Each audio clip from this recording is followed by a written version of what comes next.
Now, we all know that we all have learned everything from Mother Nature. It was not predicted that we will be developing the Earth at this level. We will be having ACs, airplanes, projectors, cameras. Now the new technologies are both coming. Metaverse, VR, 3D, and now laser technology. Yeah. And now AI. AI was always there. The terminology was always there. But as a development of a human being, we learn slowly and gradually. One of the most important thing in our medium is a mirror. Because when you record the exposure, you see it on the flips image. It becomes your mirror. Yes? So, from the past history, it is not sure that who invented the mirror. Who was the first person to give us the mirror? But we can see different civilizations, Egyptians, Chinese, Greek, even Indians. We have some of the remains that those depicts that mirror was a part of the society. In China, mostly they have used the mirror for war effects, their strategies. They used to reflect the reflection of the sun and put it towards in the eyes of the enemy. And obviously, they used to see their faces also. So the reflection was already there. In the Egypt, they used the mirror to light the pyramids, like from the one opening. They used to collect the sun rays, and they used to reflect the rays with the help of a mirror in all the pyramid. Again, the reflection was there. And in India, we were very much advanced than many other civilizations. If you go to most of that Harappa caves, you will be able to see some of the sculptures over there. Those sculptures, you will be able to see some of the dancers. They are watching something, and we tend to think that that is the mirror. And same in Greek also. We have identified some of the remains. We have identified some of the remains that in the form of pottery, in the form of on the potteries we have seen some of the paintings in which they are watching the mirror, and in the Egypt also same paintings. Everywhere they are there in the oldest civilizations. But the main test is the reflection of that, the reflection which reflects the exposure, and we are able to see that. I asked you one question in your first that what is the basic concept of camera? Do you remember? But I remember. Most of you said that basic concept of camera is to capture emotion. Some of you have said the basic concept of camera is to capture the memories. Yes? So and so. But the basic concept of the camera is to capture the reflection of light. Yes? If the light is reflecting on my face, then camera is able to see that. But if there will be no light here, no reflection of light, camera will not be able to capture the exposure. It means you will not be able to see it. So that is the basic concept. In terms of the technical aspect of filmography, reflection is very important, first of all. And to balance the reflection, we control the exposures. Second part. Yes, when we are able to control the exposures with the help of different light, with the help of different tools in the film production, then we work on the emotions. We will see narratives, Yes, other aspect of film craft. Film craft is a mixture of various form arts. Now, that was the Bronze Age when we get the mirrors. And first, it was just a water. An early man used to see himself in the water, but it was there like, or should I see myself standing like that? Or should I bring in this water at my eye level? So that curiosity helps them to find out some materials, metals, which developed as a mirror. Yes. Now, again, slowly and gradually, we were developing many things. I will directly jump to now the first picture of the world, Joseph Nimsey. Joseph Nimsey was a scientist. He was able to see one outer reflection in his castle. He was surprised that, okay, this outer reflection is coming inside my castle. Now how should I capture this reflection? What should I do so that I can capture this reflection? He experimented many things. He was a scientist. He applied many chemicals on many things, but it was not successful. But in the end, he was able to generate a formula which was able to capture that exposure. But he has to put that formula in front of that reflection for hours until the sun was there. And he was able to see the expression of that outer image on that exposure. We can easily see that that plate is available with us. And that picture is also available with us. That picture was developed later when we come with the technology. And then we were able to see that exposure. But it was with a lot of grains. It was not sharp. Then the concept was given. But before that, the father of optics is the name given to the Al-Hayata. Al-Hayata was an Egyptian scientist. He wrote a book.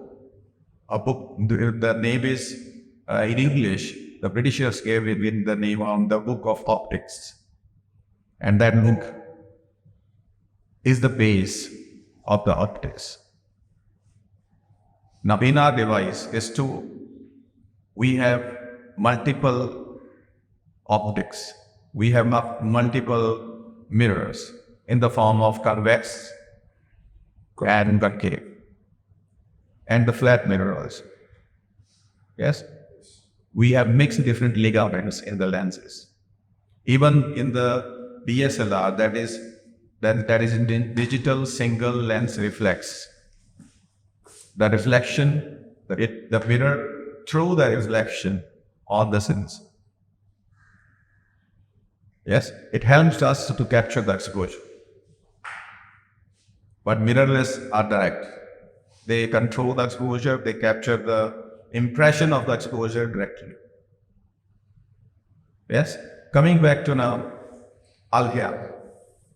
So at that time, he was like a magician for the people. Because something was new. People were feeling that he is something very cool. He's doing magic, which was unexpected, which was not seen by the people. And that's how we get the pinhole. Pinhole was just a cabin of, it can be any size, 8 by 8, 6 by 6, according to the canvas. A small pinhole used to be there. As Joseph Nimsey was able to get that reflection inside the castle from the small window in his castle. Same way, that reflection from the pinhole used to enter in the box, and it used to fall inverted way on the wall, front wall. And one person used to go inside and he used to trace that outline. So it was like getting the exposure, capturing it. Then slowly and gradually, we were able to develop the technology. We got lenses, as I have already told you, concave and convex lenses.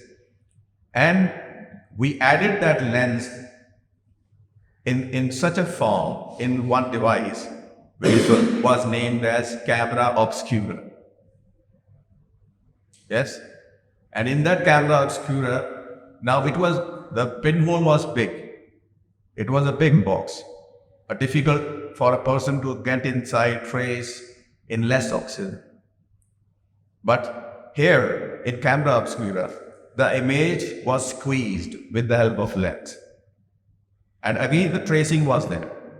The reflection goes fall on the mirror, and mirror used to reflect the light to the top, and person used to trace on that.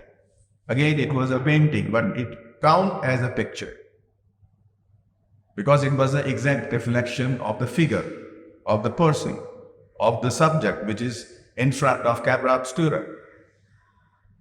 After that, one of the revolutionary scientists came to us, whose name was Daguerre, Louis Daguerre.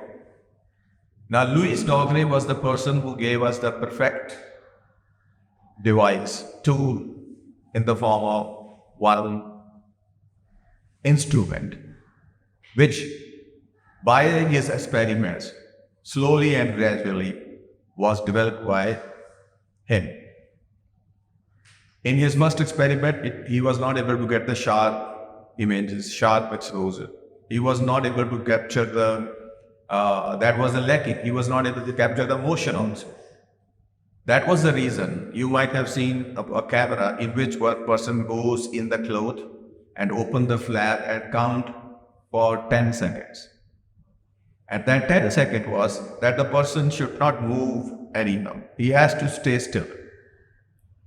Yes. If he used to move, we would have got the motion blur.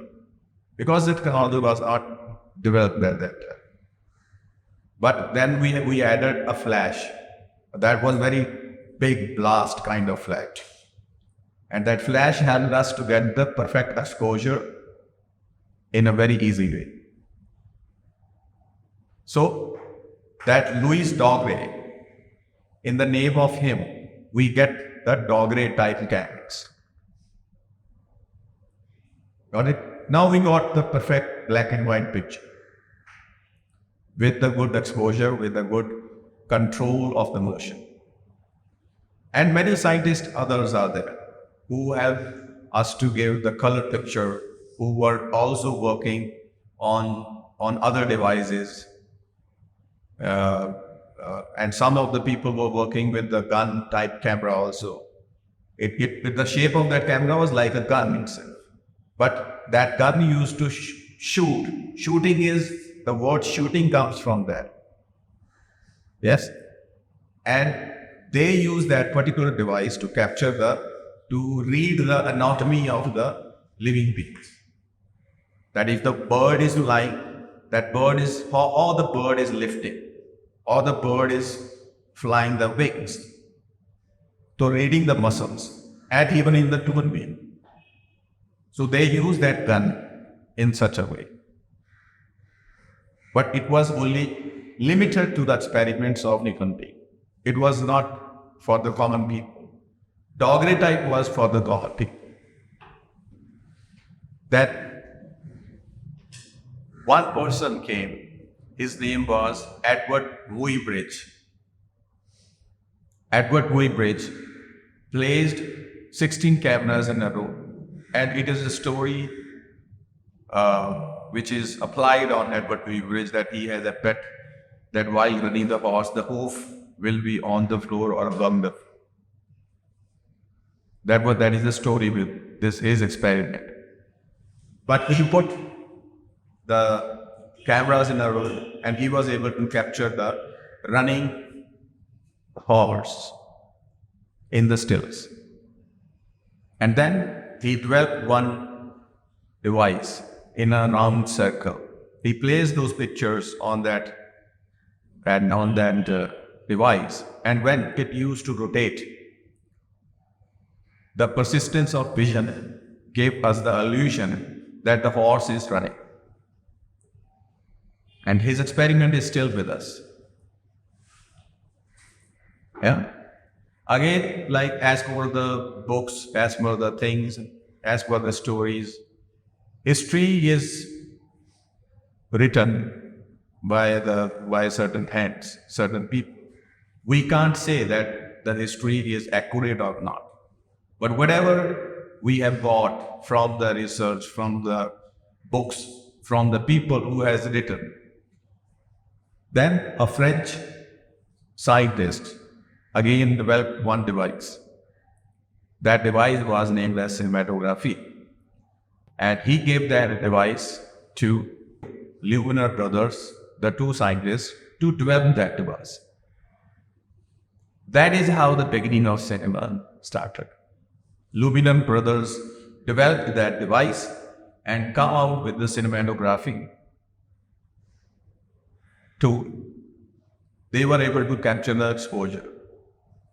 And some of it why they are known as film? Because a particular strip, that film, that is the film. So that's why that is a film medium. We say it film, but it's a motion picture. When we see the frames, 24 frames per second, it's a motion picture. Yes? So different names are there, movie, motion picture, and so on. Yes. Now, Luminar brother gave us that device, and with that device, they developed a train arriving on the station. People in the garden, people coming out of the factory. Some of the small clippings are there. And they showed the train arriving on the station in different countries to different people, and they sell the device, that particular device, in various countries. They sell it in Russia, India. There are certain documented things that Dada Saab Phalke, with the help of Ravi Varman, Raja Ravi Varman, bought one of the devices, and he was able to construct one film, which is the Indian Raja Manishi Chandra, Indian film, first Indian film in 1940. Yes, it was a first time some maison scene. They were unaware that okay, something they are doing something, but it was just a story that they were doing. Raja Ravi Bhagwan, you know, that always was fascinated by the Indian god and goddesses in the painting. We got one filmmaker who gave us the sense of a sequence, of a story. His name was Edwin Potter. Edwin S. Moore.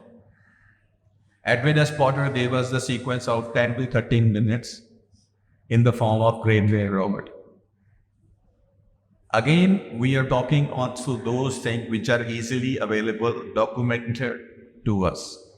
But some of it might be happen that some of the documentation, some of the things are not identified by us or by the researcher in the past. Because experiments was being done around the world, all around the world. Germany was also doing, France was also doing, Britishers were also doing. Development was being done everywhere. We don't know from where we have got exactly, but whatever is now documented and it's in our information, we can share. So the Great Train Robbery, it was a story that some people looted the train and they ran, and one person informed the police, and then police chased them up and killed them in the end. So that was a story, narrative, action narrative. Yes, we can say that Edwin S. Potter is the father of action cinema. Yeah. And then one of the illusionists, again he was an illusionist, magician, George Bailey. He used this same device to show his illusions, show his magics He created the trip to the moon, haunting very small films, where he was able to able to express, show the power of this medium in the form of vanishing and in the form of adding some kind of background which looks like today's VFX. Yes, he used some of the backgrounds, created moods in terms of art direction. He created the sets. It was already there. Theatre is a mother of cinema. The narrative that was already there on the stage, now we used to see it on the frame. Here, production is not important. Projection is also important.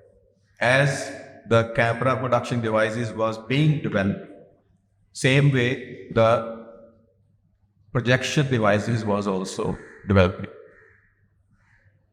The first projection device was magic lantern. Magic lantern was a kind of a lantern where they used to put the candle inside, and the reflection of any paper or sheet used to fall on the wall.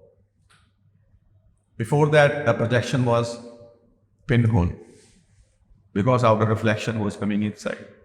But now, whatever I want to show was possible to show with the help of magic lantern. And slowly and gradually, the projection was also being developed. And Thomas Edison was also developing the projection in the form of Black Maria, theaters, kinetoscopes. Yes. So technology came and the technology goes. New technology came and goes. But we get the exact meaning of the medium of cinema with the help of father of cinema. The father of cinema is D.W. Griffith. Why he is the father of cinema? Because first of all, he is able to give us the first feature length cinema, then dramatic cuttings, and then camera movements. He experimented a lot. He experimented many things with the help of that too. He developed that too. Again, I am saying that there might be any other person also who might have helped to develop this technology. But we are talking about the documented things which are with us. Yeah. And in 1914, we got the first feature length in the form of Birth of the Navy. Now, the sensitive narrative, which was politically, socially created a wave in the Navy. That's how we were already aware of the power of this medium. Previously, when it was invented, it was thought that this might be a small toy. But no more it was a toy. It becomes a powerful weapon. And many countries have used this medium as a form of propaganda. Germany was one of them at that time. America was also developing. Every country was developing. Imperial age was there, Renaissance was there. Revolutions were going on in and around the world. So all those political conditions affects the technology also. There was a race that everybody should come out with some kind of powerful tools. Weapons were being constructed. Machines were being constructed. So this was the medium which was able to show the people what is presented by the country, what is with the country. And with this, print media was also going on. The development of print video was also going on. Development of radio video was also going. All the things was made along in the same device too, as visual media. Yeah. Then after DW, it starts the different movements. People of different filmmakers started applying different forms in this way. Socrates once said that nothing is new, everything is recreated. It was already there. Because if a human being is there, if I am able to see something, I was able to see something at that time also. Now I am also able to see something. What is different? Maybe the perspective. Yeah? I was able to breathe at that time also, at the early age. Now also I'm able to breathe. But what is the difference? Maybe the air has changed. So same way, where some technology is developed in the fall, it brings the changes. It has many variations. So something else we will be talking about different kind of movements in the medium of sync.